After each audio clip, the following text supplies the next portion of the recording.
Riding with only one foot on the unicycle may not seem possible, but it is. In this video, we'll talk about why it's possible and go over the mechanics so you can do it yourself. Quickly, let's talk about balancing while riding normally. When riding normally, you can do two things to the crank.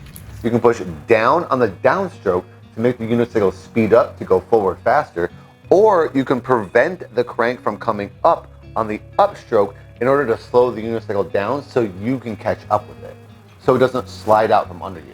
With 2 feet on the pedals, you're doing both of these at the same time. At any given time while riding normally, if I'm falling forward, I'll push down on the downstroke, let's say on my left leg, to make the unicycle catch up with me. However, if I'm falling backwards, I might push a little on my upstroke, let's say on my right foot, to allow the unicycle to slow down so I can catch up with it. So if at any given time while riding with 2 feet, I find myself falling forwards or backwards, I have easy access to a mechanism that will allow me to correct for that and stay balanced.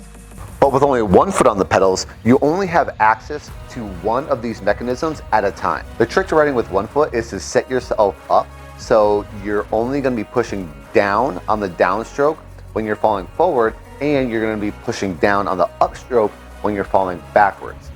It can't swap. If you're falling backwards and your 1 foot is in the downstroke position, that's not going to help you.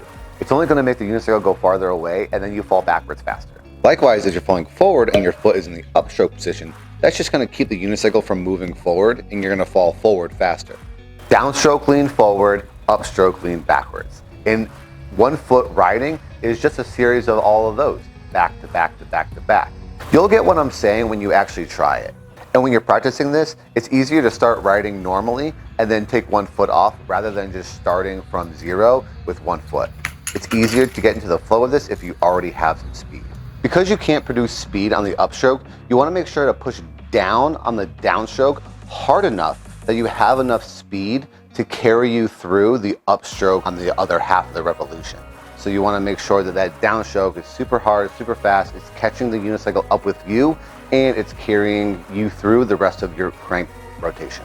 And the last point I'll make about riding with 1 foot is this. When riding with 2 feet, you're going to put down on either side to make the unicycle go forward, but this causes the unicycle to twist back and forth or squiggle. I made a video about this that's linked in the top right. The recommendation is to go with a squiggle, or allow your hips to move where the unicycle wants, because when you're pushing down with your right foot and it turns right, you're going to eventually push down with your left foot and it's going to turn left. So it's going to correct itself and you're eventually going to go into a net straight line. However, with 1 foot, you don't have the other foot to push down on the other side to correct the unicycle. So you have to make up for it somehow. One way of dealing with this is actually resisting the turn.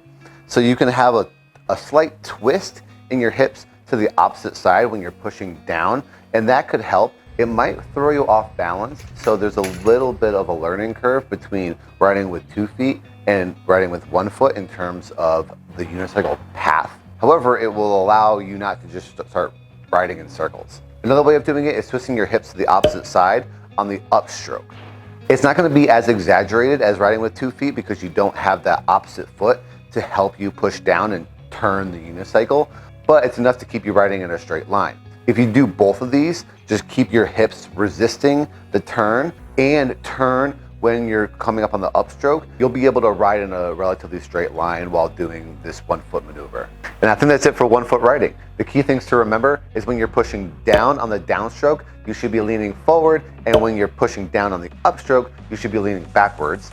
Be aware of where your hips are and how they're moving when you're pushing down on that 1 foot. And the last thing to remember is that it is possible. You definitely can do it.